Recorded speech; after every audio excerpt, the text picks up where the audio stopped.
The next part here is writing each answer as a fraction or mixed number in simplest form.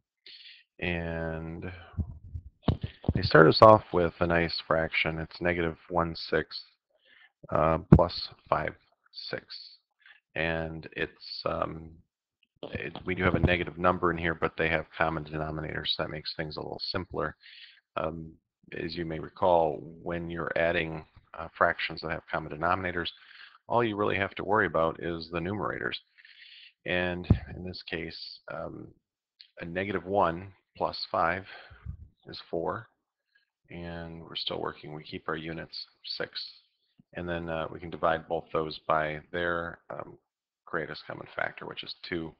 We get 2/3 for that answer. So that was easy. We just have to be careful of our integer rules here. If we're given, say, something that doesn't have, we have like 11/12, subtract negative 3/4. Okay, still not too bad. The first thing I guess we should think about is what's going on with those signs. We can still use the rules we learned back with integers that we can change any subtraction problem into adding the opposite.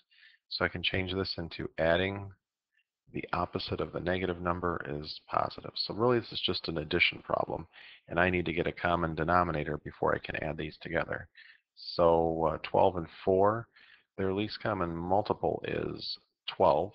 So all I have to do is change this here to multiplying by 3 so I can get 9/12. Okay, and that's what we're adding together here. So 11 plus 9 is 20, and we're working with 12ths. Okay, so that's my answer as an improper fraction. If they ask for it as a ratio or rational number, they do want it to be left as an improper fraction. A ratio, of course, is a comparison of two things. So A over B, this compared to that, numerator compared to denominator, leave it. If they want it in simplest form in terms of a mixed number, then we're going to have to convert this. And people don't seem to have too much trouble converting to mixed number. 12 goes into 20 once with 8 left over, and we keep our units, the denominator 12, and then we can just reduce that. It's 1, divide both of those by 4, you get 2/3, 1 and 2/3 as a mixed number. So either form is correct, it just depends on what the directions tell you to do. Here it's an improper or a ratio, and here it is a mixed number. If they give you a mixed number and they want you to add mixed numbers, or subtract for that matter, although it can be done by adding together the numbers as mixed numbers, I would highly recommend you change them to improper. And for instance, this number 7, it's negative 3 and 2/5, and they want you to add negative 2 1/3. So adding negative 2 and 1/3. Okay. First of all, let's convert them to improper. And to do that, you do 3 times 5, and then you add on the numerator. So 3 times 5 is 15, plus 2 is 17, and keep your units. Keep the denominator. It's 17/5, and don't forget it was negative. And we're adding to that another negative number. 2 times 3 is 6, plus 1 is 7. And again, the units stay 3 for now. All right, so now it's looking a little better, but we do need to have common denominators before we can add these together. 5 and 3, their lowest common multiple is 15. So I'll convert both of these. We'll multiply them.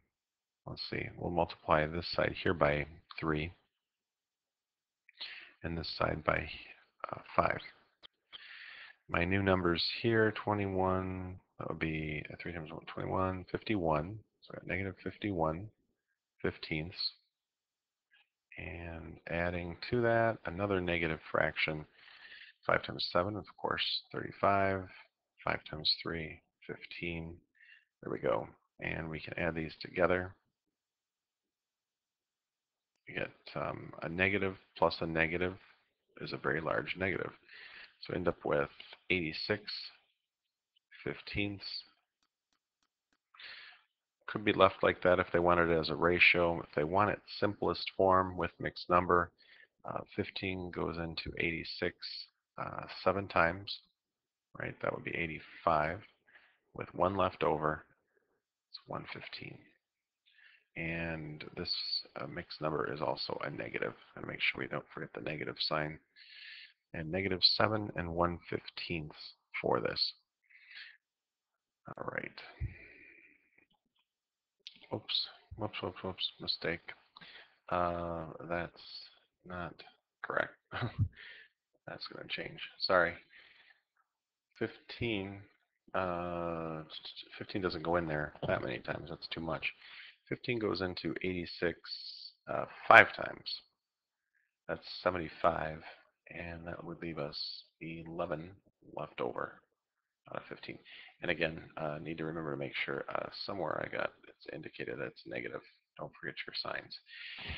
Take these things nice and slow. Give yourself some room to work if you need it. Work on the back of a worksheet, a separate sheet if you want. But whatever it is, just slow down, take your time. Because the easiest thing to do on these is to drop a sign or to, just like I did, I divided it into 86 wrong. Slow down, take your time.